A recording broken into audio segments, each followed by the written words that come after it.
Revelio.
Professor Fig, the Keepers have shown me where the next trial is.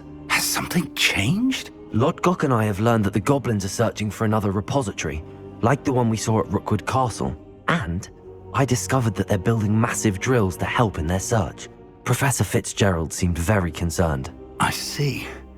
Ragnarok clearly knows even more than we suspected. And sir, there's something else. Lodgok knew Miriam. He knew Miriam? They encountered each other at Rookwood Castle. She was doing research. That's where she found the container with the portkey. He liked her so much that he let her leave with it, despite orders from Ragnarok. I don't know what to say. She could win over almost anyone. I want to hear more of this. And, in fact, I'd like to speak with Lodgok directly. But we've no time now. Where is the next trial? Believe it or not, it's in the headmaster's office. Incredible. Very well, you'll need the password to get past the stone gargoyle. The headmaster's house elf will know it. I don't know the headmaster's house elf. Will he even speak to me? I imagine he's loyal to the headmaster. He is. So you'll need a disguise. I have just the thing. A Polyjuice potion. You'll look and sound like Professor Black. Wait, doesn't Polyjuice potion require a bit of the person you want to change into? And take ages to brew? It does. So how do you already have Polyjuice potion to change into Professor Black? One never knows when such a thing may come in handy. Let's just say I felt the need to be prepared for anything after my fruitless trip to the ministry on his behalf. Now, time is of the essence. Drink up and I shall explain more.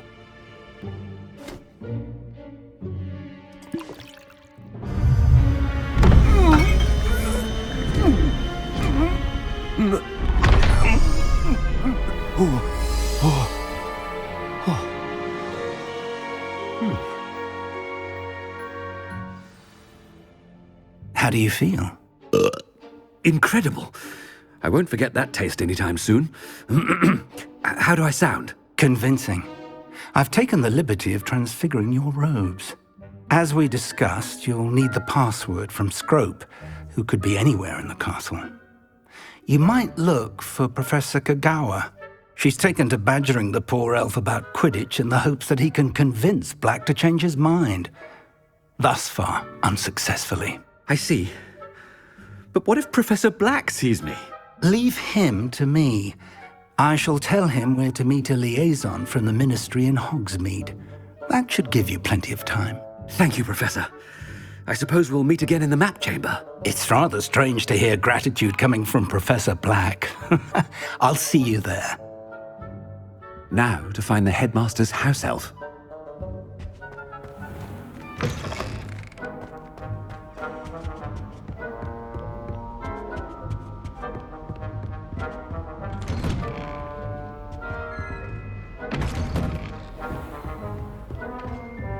Professor, a moment of your Professor, I was hoping to catch you.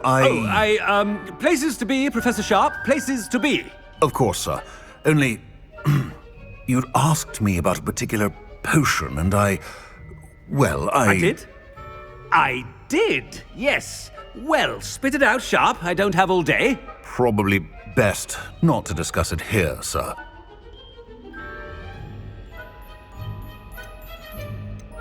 Really? Why can't we talk about potions here? Seems fine to me. Very well. I've brewed the cure for boils you wanted. I can drop it by your office when it's convenient. Of course, yes. No need for all the cloak and dagger.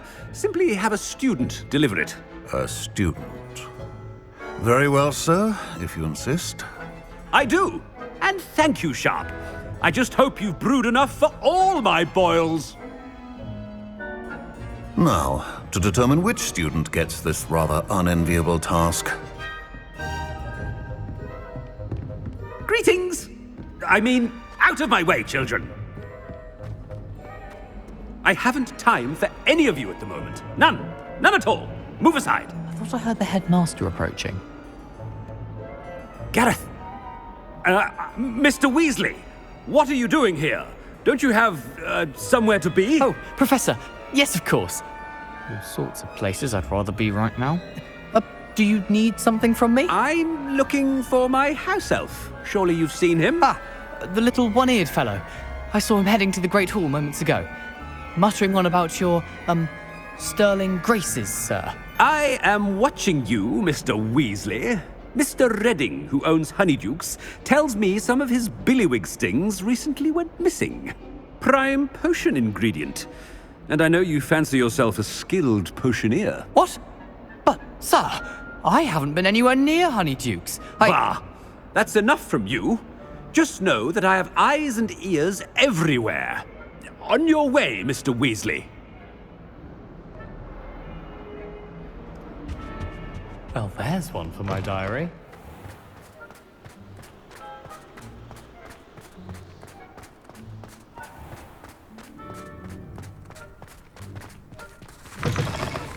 When I witness what passes for magic in these halls, I simply mourn for the future of the wizarding world. Professor Black, how are you, sir? Mr. Gaunt, where do you think you're going? I beg your pardon, sir. I'm simply on my way outside. Taking the day off, eh? Typical student, wasting the hours away. I have to write 20 inches on Dittany and its uses. Was heading to the greenhouse. Ah, yes! Mixed with bubo tuber pus makes a fine mustache paste. Yes, mustache paste. I find. Are you feeling all right, sir? You don't seem yourself. I assure you I am quite healthy, Gaunt. If I need a medical diagnosis, I shall head to St. Mungo's. If you must speak with me, consult my secretaries or what have you. Now move along. Professor, a word? Professor Black, again, it is not too late to reconsider your decision regarding Quidditch. We could still have trials and a somewhat shortened season. It would be better than none at all. But the injury, Madam Kogawa. Professor, more than one student has taken a bludger to the head on our pitch. I dare say it knocked some sense into them. And they're fine now. The fact that it happened to be a pureblood, well, that's no reason to... What nonsense! That you would trivialize the health of a student over a silly game. A silly game? You are quite impossible sometimes. Sir, I've a good mind to write to the Department of Magical Games and Sports at the Ministry about you.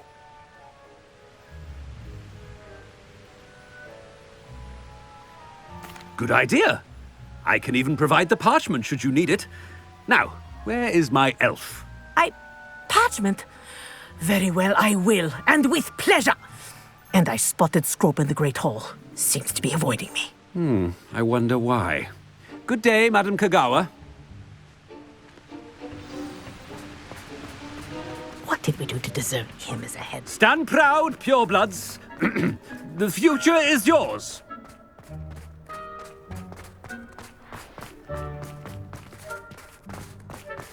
No, it's the headmaster, and he's coming this way. Miss Broom, a word. Oh, Professor, this is an interesting surprise.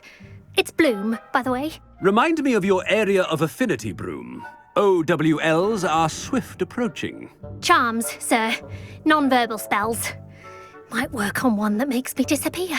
Well, keep at it, Broom. And before you know it, you'll be as invisible as that new fifth year seems to be. They're not invisible, sir. I've seen them near the library. In fact, they help me with my, heavy books. Speaking of invisible, where's my blasted house elf? Something seems a little off with the headmaster.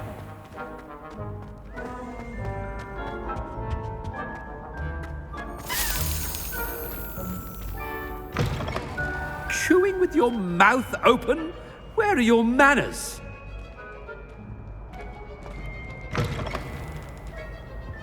Professor, a word, please.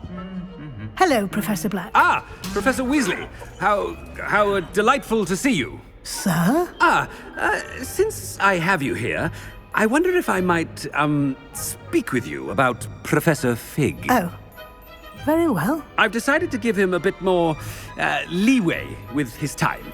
Leeway, Professor? Are you sure that's wise? I confess I do worry for his students. He's rarely here as it is. Ah, well, yes. He's handling some official ministry business for me. I see. But, sir, if I may, I am wary of how much time the new fifth year seems to be spending away from the castle, supposedly on Professor Fig's behalf. I've heard unsettling rumors of their escapades. Everything from sneaking into the Forbidden Forest to confronting Ranrock's loyalists and Rookwood's lot. What? Goodness. You cannot believe everything you hear, Professor. No, you cannot. I mean, I shall keep an eye on Fig. You simply keep doing the wonderful job that you're doing. Simply wonderful. Thank you. But I'm happy to look into... Good. That'll be all, Weasley. I mean, Professor Weasley. Good day.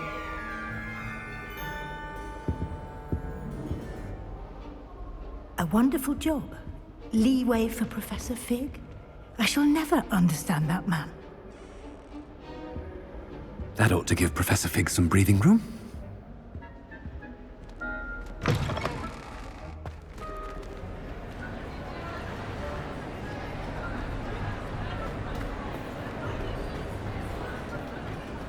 Wait until Master sees what a wonderful job Scrope is doing. Ahem. Attention, students. I hereby decree that the Great Hall be forthwith decorated in the dignified banners of Hufflepuff. I shall be taking no questions at this time. Or ever.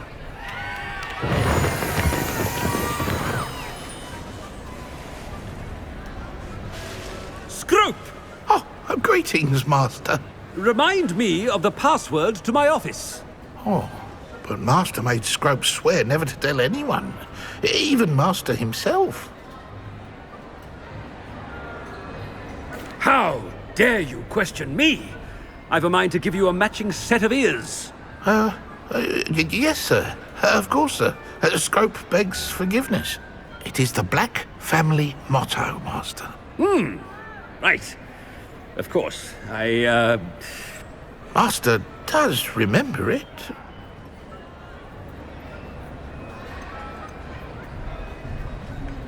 It's purebloods forever, isn't it? Close, Master. Scrope thinks Master is indeed testing Scrope. It is always pure. Obviously. And, of course, as Master knows, in French. Ah, yes, of course. I order you to pronounce it for me. Oh, but Master knows that Scrope's French is most pitiful. Oh, very well. Toujours pur. Ha! Thank you. Never speak of this conversation with me or anyone else. Of course, sir. Scrope shall try his best to keep out of Master's way. The Polyjuice potion's wearing off. I best get out of sight.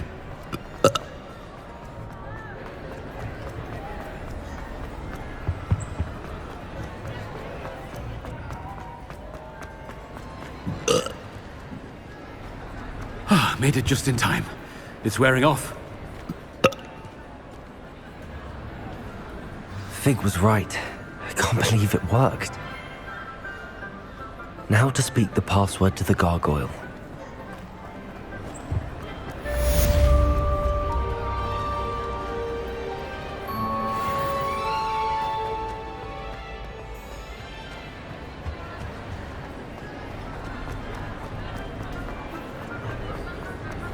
Revelio.